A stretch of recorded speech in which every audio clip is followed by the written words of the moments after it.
Suggestion is one of the most powerful forces in the universe. And you see, if you come here on a regular basis, just when you start to slide off, it'll bring you back on track again. Now, I think you should listen to this stuff every day. We read the paper every day. We eat food every day. We wash our bodies every day. How about recharging our mind every day? We're dealing with the most potent force in the universe, and we're dealing with the mind. Now, your subconscious mind has no ability to think. It cannot choose. It cannot reject. It can only accept. The conscious mind can reject. You want to reject a lot of the things. When people start to complain, get away from them.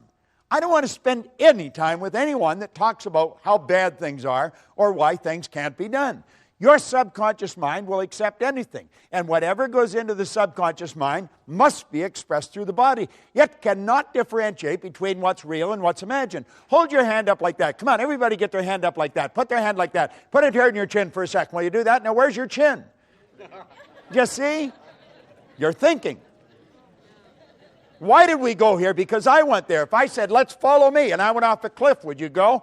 We have a tendency to go by what we see, hear, smell, taste, touch. We do not think. You know that's not your chin. You say, well, you put your hand there. There we go. You see, that's the defense. They did it. All right? Your subconscious mind will accept anything. Now, this is how you and I arrived on the scene. A baby, when a baby's born, its subconscious mind is wide open. You can put anything in it you want. The baby's mind is wide open. Every thought that goes on around the baby is going right into that baby's mind. You were a baby. Go back and ask yourself, what was the environment like that I was raised in? What did the people work at? What was their attitude towards money? What was their attitude towards potential? You see, if we start asking these questions, then we know what's programmed here into our subconscious mind. Now, any idea that goes into our subconscious repetitively becomes fixed in there. That's what we call a conditioned mind. It's a multitude of fixed ideas.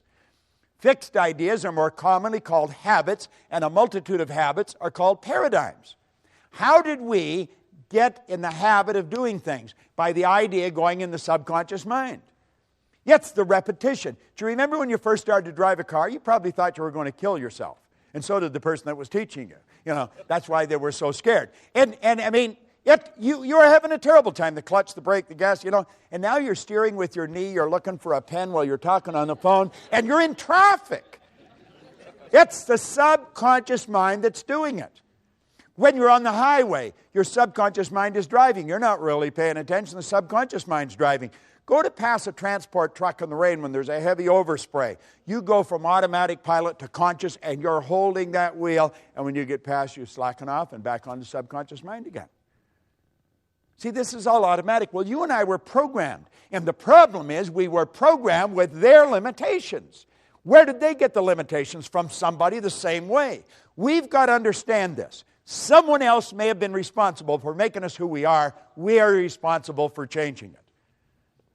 Now, there is thought. It's a thought powers flowing into your consciousness. You can think anything you want, but the paradigm is going to dictate what you're going to do.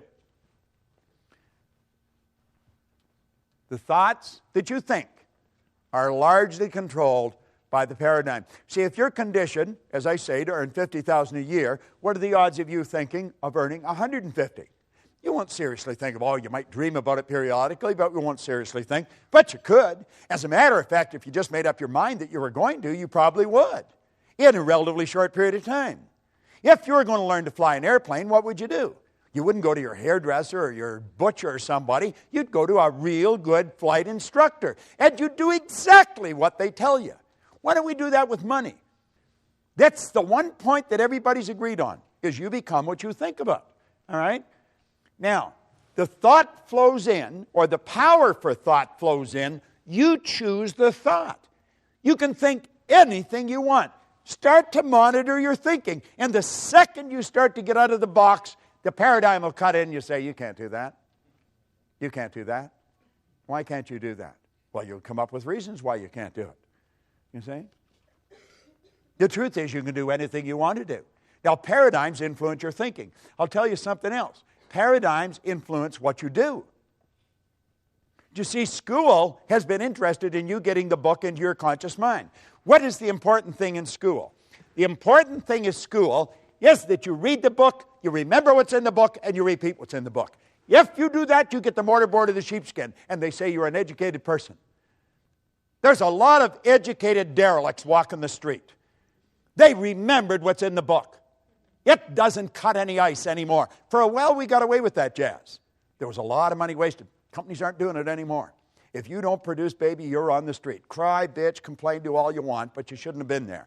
If you're not performing, you don't deserve the reward. It's a simple concept. And if a company's paying for people for non-performance, then the company's going down the tubes. School has us programmed to believe if we can repeat it, we've got it. Well, that ain't so, because you can repeat all kinds of stuff, but the paradigm's still controlling your behavior. You see? School gave us the knowledge. However, school never taught us how to alter the paradigms. If you don't learn how to alter the paradigms, it's never going to happen.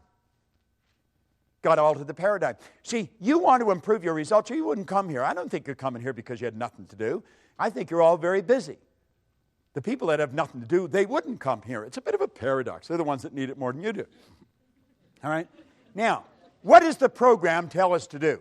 This is the way we are programmed. The starting point is results. We look at the results we're getting. The results cause us to think the thoughts we're thinking. This is a formula for losing, by the way.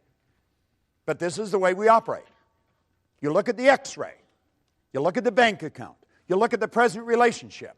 If you're letting present results control your thinking, you're on a losing track. The thoughts cause the feelings. The feelings cause the action, and the action produces more of the same. If you're having financial problems today, you probably were a year ago. If the student's getting an D average in school, they probably did last year. We think we've got to cram more information. No. Put the books away. Sit down, teach them something about themselves. Get them to see themselves as an honor student. Get them to relax, totally relax when they write the exam. They've got all the information there and it'll flow out. They've got to start to see themselves as worthy of the good life that they desire.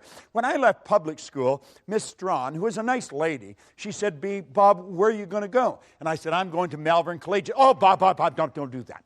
Go on over to Danforth Tech, get a trade. You'll never do well in the business world. I got people like Price Waterhouse, Prudential, some of the largest companies in the world. They'll pay me anything I ask to go in and work with their executives, and I would never do well. Miss Strawn was wrong, but I believed what she said until I was 26. And consequently, I never tried to get a good job.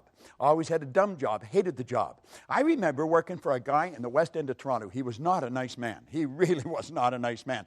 Of course, I was poor as a church mouse, so I didn't even have a car, and I had to go from the East End to the West End in busy traffic and in cold weather all the way across the city to work for a guy I really didn't like, to do something I absolutely hated, and all the way there I was afraid I was going to get fired.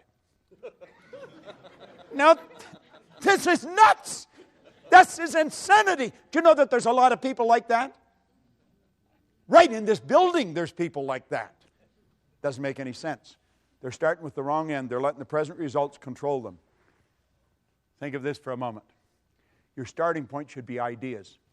Let's let the present results dictate where we've been at. Let's learn something about ourselves. Let's start with the idea in our mind. What do you really want? Let that idea then dictate how you feel. How you feel is going to control how you act, and how you act is going to produce the results that you're getting. That's the way you improve the results. And then you look at the improved results, you adapt to the change in the conditions, circumstance, and environment, and then you start out with a new idea. You see, it all boils down to decisions. It really does. You got to make the decision that you're going to change. Now, do you know what your habit pattern for many of you? Your habit pattern brings you to this building. It brings you to these seminars. But many of you come here and you go back and you do exactly the same thing. I want to suggest that you make a decision today. You make a decision that you're going to change the whole deal. I talked about a gold card.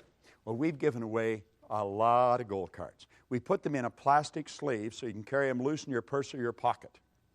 And you've got to decide what you really want. Now, I'm going to show you how to go about that. And when you then write what you want on it, you'll see that the only thing you put in future tense is the date. And that is because we don't know how long it takes to